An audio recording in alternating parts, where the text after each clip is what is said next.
back to Shattering Myths. I'm your host, Yana. As we have the privilege of doing most Fridays, we have my good friend, IQ al-Rassooli, on the line calling in from Europe. How are you, IQ?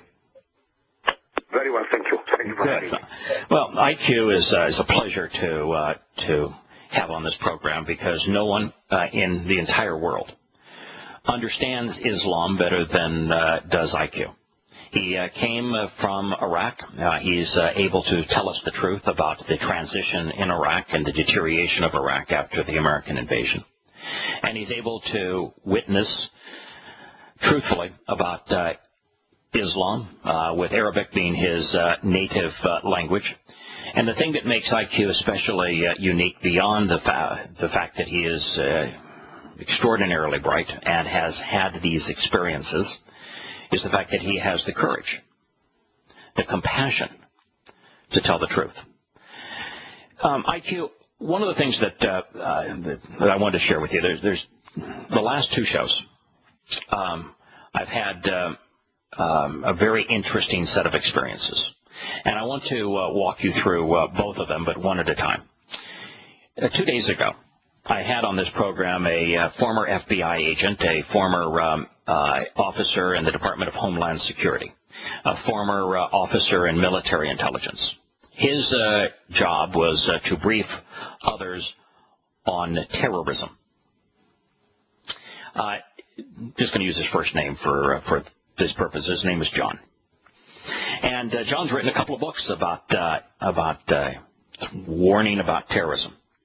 Now, the interesting thing about John is that he's the first that I've interviewed on this topic that doesn't blame everything on al-Qaeda. Now, that's at least a start, because you and I recognize that al-Qaeda as an organization today is all but kaput, and that al-Qaeda is nothing but a symptom of Islam. It's one of thousands of Islamic terrorist organizations that epitomize what it means to be a Muslim. Would that be an accurate assessment of I know that's my view. Is that your view? It's 100% accurate. That's my view also. Yeah. So when the media links something to al-Qaeda, what they are doing is misguiding everyone who listens to them or reads what they are writing, because there's really only one active individual now with al-Qaeda, Zawahiri. Al-Qaeda, apart from Zawahiri, doesn't even exist anymore, and for the last 8 or 9 years, al-Qaeda has had essentially no influence in the world. All al-Qaeda ever was and is an interpretation, the most accurate possible interpretation of what it means to be a Muslim. Yes, a jihadi Muslim. Yes. That's exactly what it is, jihadi Muslim.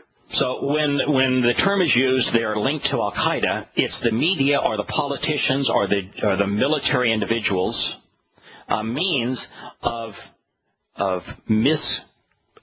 leading their audience into thinking that the problem is al-Qaeda as opposed to Islam. True. Okay. There is no such thing as separation between Islam and the Quran. Correct. So the thing that made John unique is that he blamed everything on the Muslim Brotherhood. And from my perspective, and I want you to see if this is also yours, from my perspective, that is at least one step in the right direction. And that Azam, who was the original founder of al-Qaeda, was a mythical Palestinian, the mythical people known as the Palestinian, but he was a intellectual in the Muslim Brotherhood.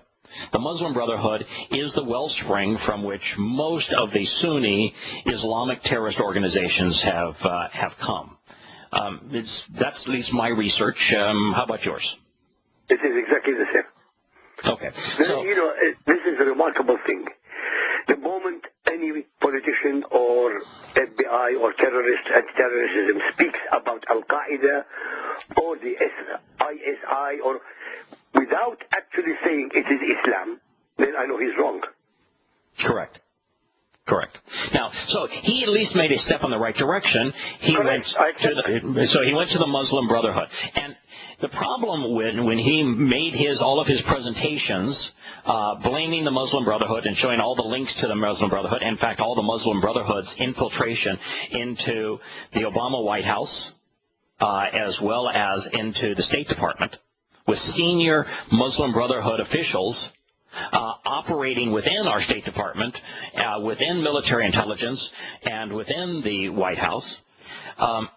That is a step in the right direction, but what he found was, because the term is Muslim Brotherhood, that no one would accept what he had to say. That senior officers, the moment he blamed the Muslim Brotherhood, the most senior senators and congressmen and officers within the FBI, for example, that he was briefing, would automatically shut down and say, I don't want to hear any more of that. Just in this transition closer to the truth by going from al-Qaeda to the Muslim Brotherhood. Does that surprise you? It shocks me. It doesn't surprise me. Because the Western mind, especially the politicians, academicians, for the last 65 years have been in complete, not disarray, in complete denial of they are watching and what they're seeing. But it is Islam. There's nothing else. Yes. So the thing that was interesting is during the hour that we talked, I was able to get him to transition one step further back towards the root, and he said that the root cause of everything that was motivating the Muslim Brotherhood was Sharia. Now, I would grant you that the imposition of Sharia is the primary goal of the Muslim Brotherhood, wouldn't you? Yes, of course. That's exactly what it is. That's what they have always said. For 1400 years, Muhammad has been saying that. We shall impose upon you our rule and regulation. What is his rule and regulation? Quran and Sunnah. What is Quran and Sunnah? Foundations of Sharia. Yeah. So that was my point. I said, okay, I'm going to compliment this individual for recognizing that al-Qaeda is not the enemy, for recognizing that the root cause of al-Qaeda is the Muslim Brotherhood, and that recognizing that behind the Muslim Brotherhood, defining the Muslim Brotherhood's agenda, is Sharia. Those are all good steps in the right direction. I said, now, are you aware that Sharia is based entirely on Muhammad's words and deeds as they are recorded in the Quran and Hadith, with 99% of Sharia coming from the Hadith, about 1% coming from the Quran? Are you aware of that? Yes. Now, he was aware that it was comprised of the Hadith and the Quran. Of course, most people listen to Muslim propaganda and they will tell you that Sharia is based on the Quran, and that's just not true. It's That's not true. No, it's just not true. 99% of what comprises Sharia law, which is Islamic law, is based upon Muhammad's words and deeds, and Muhammad's words and deeds appear in the Hadith. Now, you and I know that there is actually no difference between the Hadith and the Quran. Both are Muhammad's words. They are both, but the Hadith is more explanations and more actual deeds than the Quran. More historical context is found in the Hadith. What is the term Hadith? What does it mean in Arabic, IQ? Talking Jewish, talk. Yeah, Hadith talk. is the transmission of what transpired verbally between Muhammad and his companions. Right. In fact, I use the term an oral report. Exactly what it is. Okay, so that's a reasonable definition. Is the Quran, by the way, an oral report? Of course. So the Quran Every is... letter in the Quran was orally transmitted before it was put down in writing. So by absolute definition, the Quran is Hadith. No difference whatsoever. Okay. So what I explained to him was, okay, you're right in lopping off al-Qaeda. They have always been nothing but a distraction. They are irrelevant. And they've always been irrelevant. And by going to the Muslim Brotherhood, that's a step in the right direction. Now, what I did not tell him, and we're going to go to Sharia here in a moment, but I want your opinion of this. It is my opinion, and feel free to disagree, please. You know that I respect your opinion. Your conclusions, actually. It is my opinion that if every member of the Muslim Brotherhood died tomorrow of a brain aneurysm, if every single one of them were incapacitated tomorrow, the following day, the threat from Islam would be no different. That Absolutely. Eliminating them would have no influence whatsoever on diminishing Islamic terrorism. Simple. Because every single Muslim on planet Earth who reads the Quran is a terrorist. He can't be anything else. The Quran forbids him from being anything but a jihadi Muslim. And if he's not a jihadi Muslim, then he is himself an outsider. He's an infidel. Yes. In fact, the Ninth Surah defines the peaceful Muslim as a hypocrite, and it orders good Muslims to track them down, to kill them, so that the Islamic God Allah can torture the peaceful Muslim hypocrite in the hottest place of hell. In fact, as you said, if every single Muslim leader who is in control today, from among all the factions, die today, it will not make an iota of difference to Islam. A new group will come because they're reading the same script. Okay, so in Egypt, for example, where the military junta has now made the Muslim Brotherhood a terrorist organization and said that anyone that's associated with them will be punished, including those who promote them. Well, a year ago, didn't 2/3 of the people of Egypt either vote for the Muslim Brotherhood or for the Salaf Party, which is even more fundamentally Islamic than the Muslim Brotherhood? They did, but they were deceived, just like Hitler and the Nazis did. Yeah. They were deceived. The Muslim Brotherhood said they will abide by the Dastur, by the Qanun, that means by the Constitution. But Muslims cannot ever abide by any constitution which is man-made. That's contrary to the Quran. Of course. So the minute they got power, just like the Nazis, the minute they got power, they started to use terror. Yeah. To subjugate anybody who disagreed with them, because they have to bring Sharia. But the fact is that the 10% of Egyptians that are Copts obviously voted for others than the Salaf Party and the Muslim Brotherhood, which means that of the Muslims in Egypt, it was about 80% of the Muslims in Egypt that voted for the most fundamentalist Islamic candidates. You're right. They did the same thing in so-called Hamas area of Palestine. They did the same thing. Yeah, they do it all over the Muslim world. They're stupid. They honestly believe if they have Sharia, Allah will look down upon them in better terms. Yeah, in fact, I'm going to give you... But the more they reach Sharia, the worse the conditions become. Yeah. The reason I bring this up is really twofold. Yes, I agree that the Muslim Brotherhood deceived, but that's the nature of Islam. Bring this up for two reasons. One is every time that Muslims are allowed to vote, as they did in Iraq, as they do in Afghanistan, they vote for the most fundamentalist Islamic candidate. Every time that they are allowed to do so.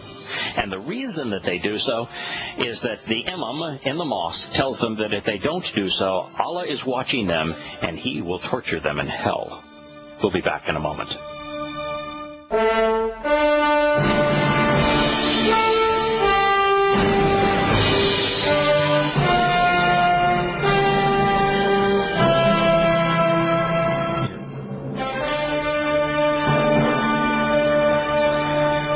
Welcome back to Shattering Myths. We're having a conversation with IQ al-Rassooli.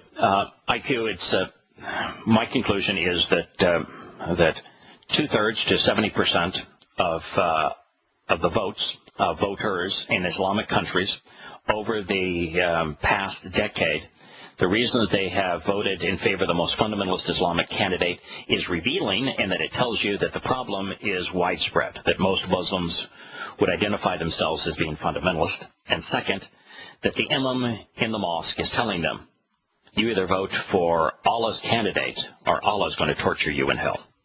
You think there's any truth to either of those? Yes? I agree with you, but to be fair, I want the listeners to understand something. Okay. 50% of those who voted were females, who had absolutely no choice in the matter.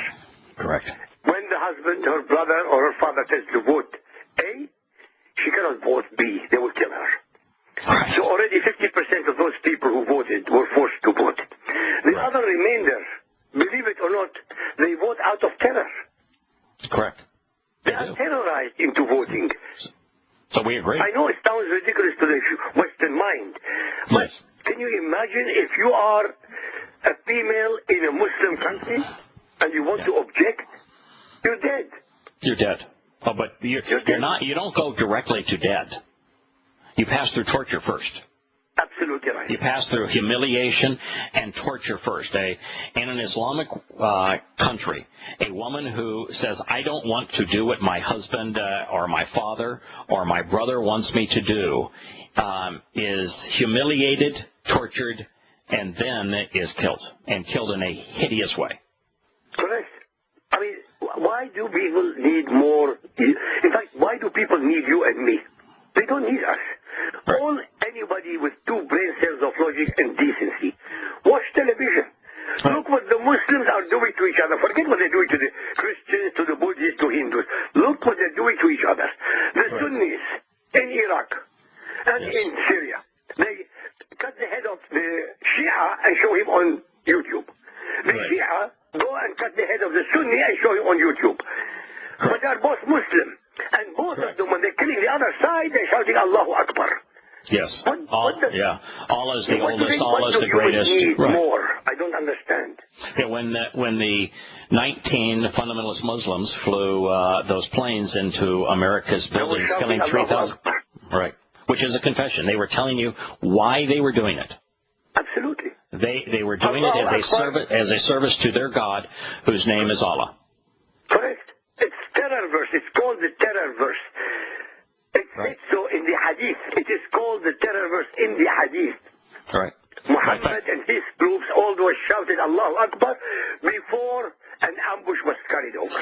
We didn't need an investigation into 9/11 to figure out why it happened or who was behind it, because every one of the perpetrators confessed to the crime as they were perpetrating the crime. Correct. They do that. Fort Hood. Right. The officer, Muslim officer, what did he do? He was shouting Allahu Akbar while killing the Americans. Correct. And it's 100%. If you listen to enraged Muslims rioting or killing, or in the act of perpetrating a terrorist act, 100% of the time, we're not talking about 99.9% of the time, we're talking about 100% of the time, they scream Allahu Akbar.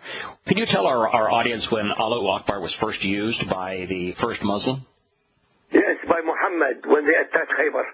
Yes. And can you tell our audience the nature of Muhammad's group in terms of were they armed, and the village that they were attacking of Kabar, was it like a farming community and completely defenseless? Is that a proper picture of what was happening here? That's exactly what it says.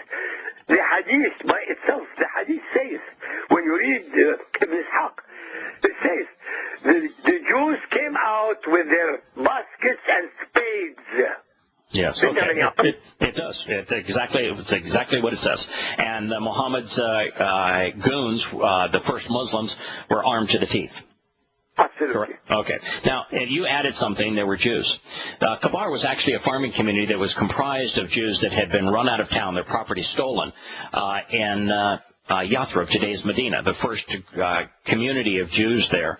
Muhammad forced out of town so that he could steal their property. They went to Kabar and became farmers in Kabar. And then on the way back from the failed attempt to conquer Mecca, Muhammad went down with an insufficient number of hooligans to conquer Mecca, which, by the way, was not armed. They had no police. They had no army.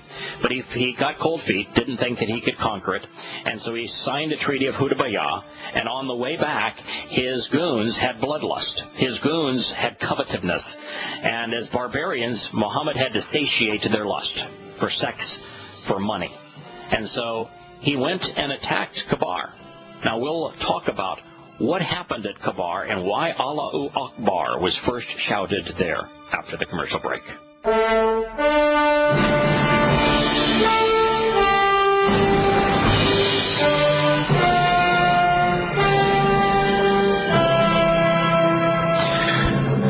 Welcome back to Shattering Myths. We're having a conversation with IQ al-Rassooli about the nature of Islam, and there's no better way to understand Islam than to understand the scene that IQ is now presenting on our behalf.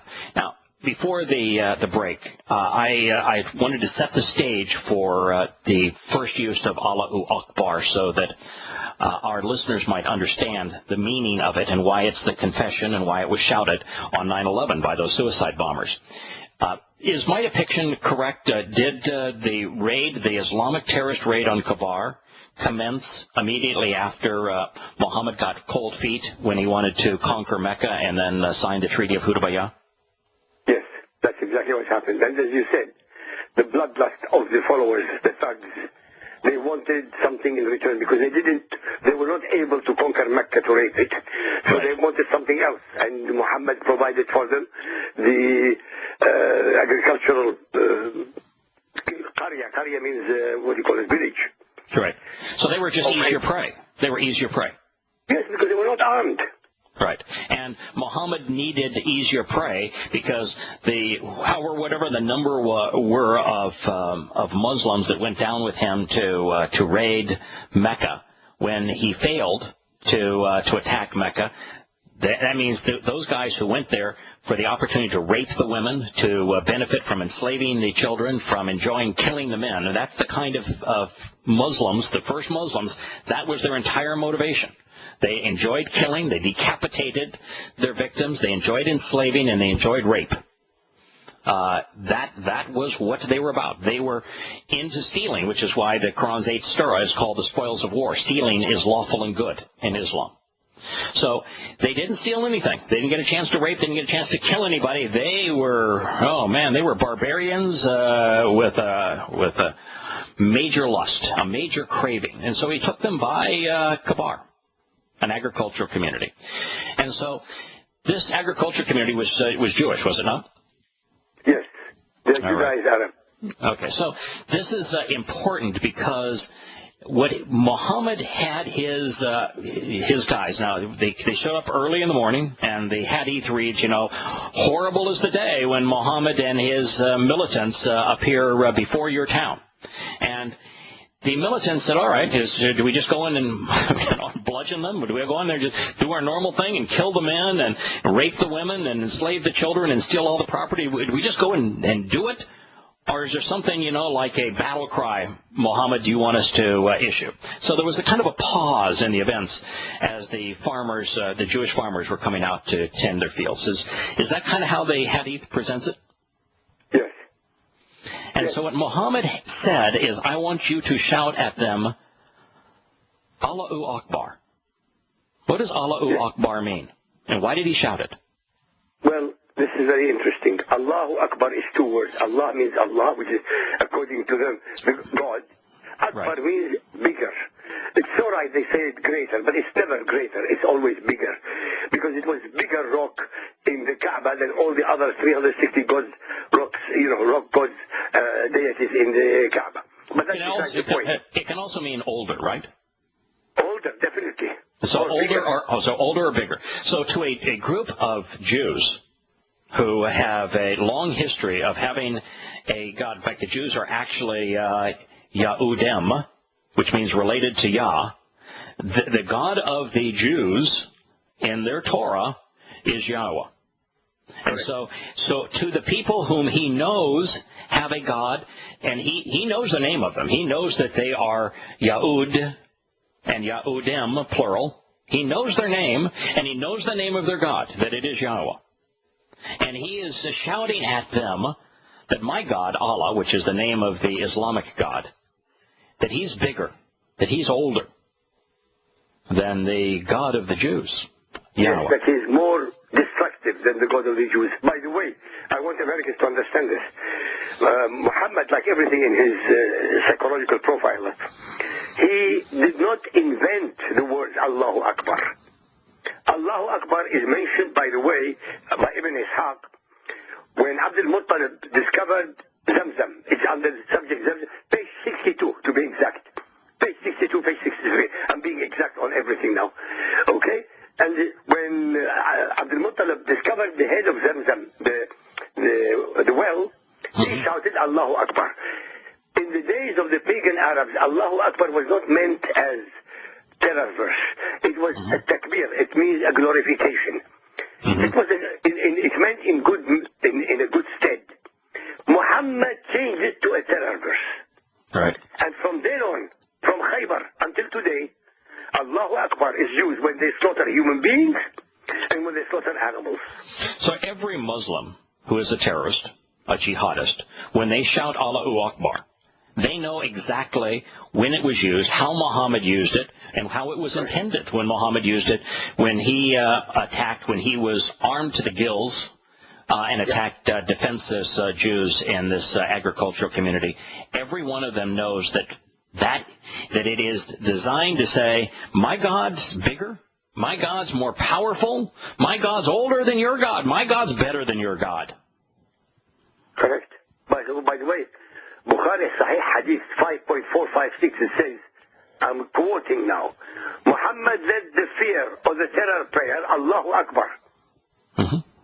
I don't need more. Right. Yes, according I to don't the need oldest... more. This right. is according to their records, not your records, not my records. It's their records. According to the Hadith, which is all we know about Muhammad, and Muhammad's words and deeds, Muhammad called Allahu Akbar the prayer or verse of fear. And it was used in the conjunction of a terrorist raid. I mean, there's no better textbook definition of terror than having an armed group attack defenseless civilians. That is the very definition of terror. And so that is how it was used. And so when a Muslim today commits a terrorist act like flying those planes as suicide bombers into America's buildings, shouting Allahu Akbar, all you have to do to understand that confession is to read the Hadith and know the context of Allahu Akbar, the Islamic prayer of fear. By the way, on a side, if any American is listening and you are in underground station or in a station or anywhere, and you hear somebody shouting Allahu Akbar, hit the deck. Hit the deck. Absolutely. Literally hit the deck. Yeah. Exactly. It's a confession. Literally, I mean it, right. And I mean it not as a joke, I mean it as true. Yes. Hit the deck. Right. Because it belongs to pieces. That is the nature of it. Now, getting back to John and his book on blaming the Muslim Brotherhood for everything. So what I did with John is I took him and said, all right, what precedes the Muslim Brotherhood? If you're going closer to the root, if you want to know the root cause of terrorism, he went to Sharia. Now, Sharia is based entirely on the Quran and Hadith, on these very books that we are citing. Is there any other source to Sharia law other than the oral reports that come from Muhammad? None. They don't exist. Nothing exists unless you have discovered something new I didn't know about.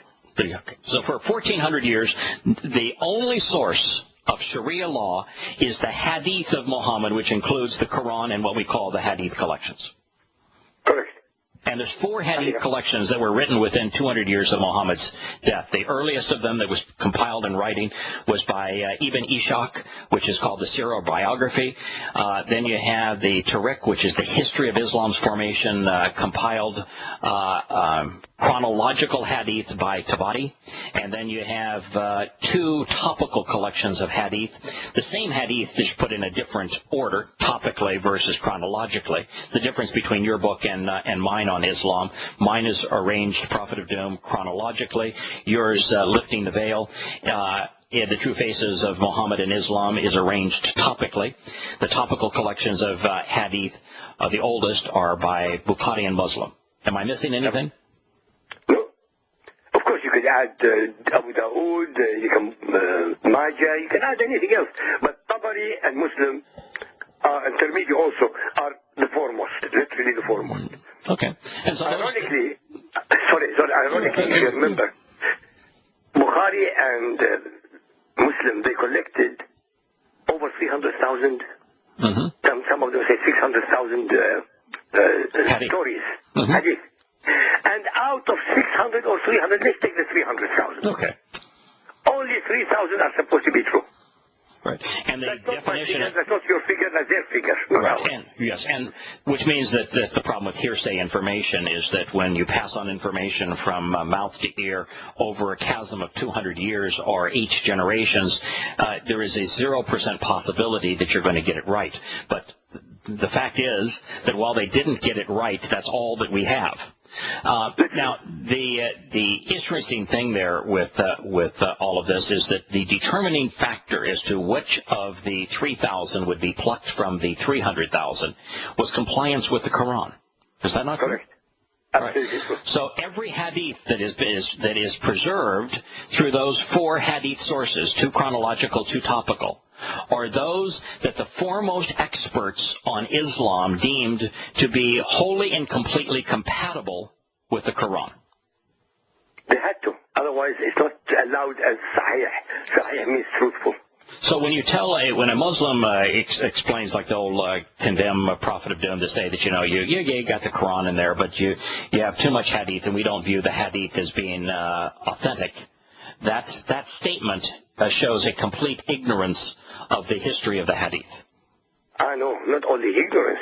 That's a deliberate, deception. Right. They are deceiving people. It's called taqiyya. Right. It is deception. They know without the hadith they have no Quran. Right. And matter of fact, without the hadith, they not only have no Quran, there is no Islam, there is no Muhammad, Correct. There is no Correct. Allah. Allah ceases to exist without the hadith. Without hadith. Absolutely right. Yeah, okay. Now what we can determine is that while Sharia is closer to the truth in terms of the motivation for Islamic terrorism than Al-Qaeda or the Muslim Brotherhood, Sharia is based entirely on the source materials that comprise Islam, the words and deeds of Muhammad. So why blame terrorism on Sharia when the root of all of this is what is known about Muhammad and his creation of his God Allah and his religion Islam as they are depicted in the Quran and Hadith? Yeah, but you're being unfair here. You said Okay. he's God Allah. Allah is not his God. Muhammad and Allah are one and the same. That is true. That is true. Because Allah never revealed anything to Muhammad. Every letter in the Quran is Muhammad. Yes, that is true. That although it is something that Muslims would have a conniption fit over, anytime you put the Quran in chronological order, you set it into the context of Muhammad's life, it becomes readily apparent that Allah and Muhammad are one, which is why they refer to them in the collective we throughout the Quran. We'll be back in a moment.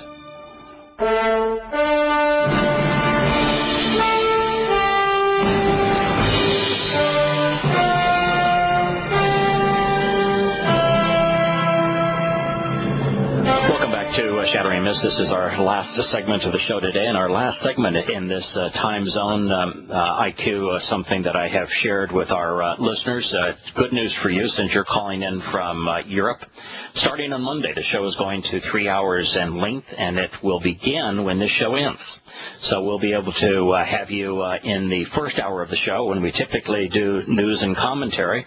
And you'll actually have an hour reprieve before we start, because this show is going to start when this show normally ends, and it's going to last for 3 hours Monday through Friday, starting next Monday. So I'll send you an email on that IQ. Between now and then, we have from Denver, Diane, who's called the program a number of times in the past, and she either has a question for you or would like to make a comment on our topic. Hello, Diane. Welcome back. Welcome back. Good morning, Yada and IQ. My question is that when I listen to your guys' conversation, I want to know, is there a connection between Ishmael, the Edomites, and Islam? IQ and I are going to have a different answer on that. And so I'm going to share with mine, and then I'm going to have IQ share his. And I think it's okay that we have a different answer in this. Muhammad claimed yes. Now, when Muhammad claimed that he was a direct descendant of Ishmael, and he claims that Ishmael was the one through whom the promise was made, although there's conflicting testimony in the Quran, he had absolutely no way of knowing that. He just stated it for his own credibility. But I rather like the fact that he claimed Ishmael as the forefather of Islam, because there's a prophecy about Ishmael in the Torah, which says that the descendants of Ishmael, so if Muhammad is correct in claiming them for Islam, would be wild asses of men. Their hand would be raised against their brother's hand against them, and they would live in hostility with the whole world. It is a perfect prediction and description of today's Muslims, and it is Muhammad that claims that Islam is a derivative of the covenant made that he alleges was made with Ishmael. Now, I'm going to let IQ answer, and IQ is probably going to take the point of view that Muhammad was just full of it and that he had absolutely no clue. But I'll let you answer, IQ. Go ahead. Yeah, you're so good. You're really good. But that's That's exactly the point I take. I would not give Muhammad an iota of anything. Yes. The son of a gun, all he wanted to do is to pretend that he is of the line of the Hebrew prophets. Yes. I will not give him that pleasure. Ishmael has nothing to do with the Arabs. The Torah, by the way, that you're quoting, is crystal clear. It says that the 12 tribes of Ishmael were between the Sinai Desert and Assyria. By the way, for those people who don't understand history or geography, Assyria is in North Iraq. Sinai is to the west of Israel.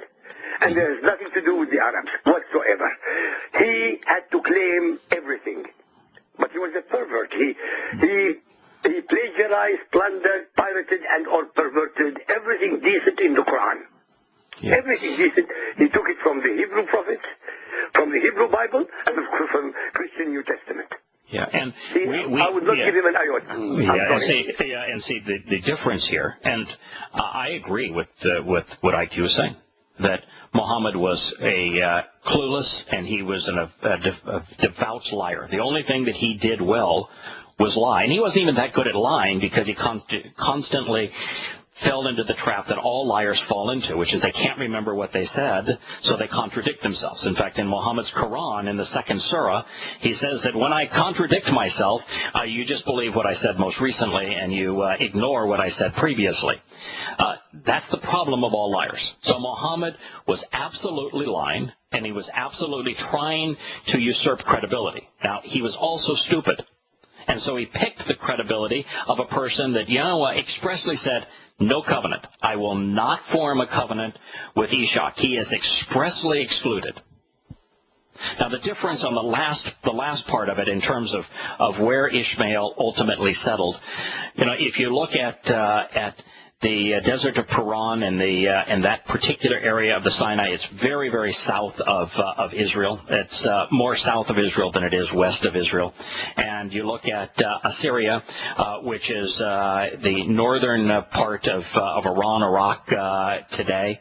And you draw a line, you do cut through a lot of Arabia. Now, I'm not saying that Ishmael, who was half Egyptian and half Hebrew, and marrying an Egyptian, that made him Egyptian, and his offspring is Egyptian, and we have some issues as to whether that means Arab today. But the fact is that Muhammad claimed it. The prediction sure as heck fits, and IQ is completely right that Muhammad was clueless. IQ, look forward to having you at the new time starting next week. Bye.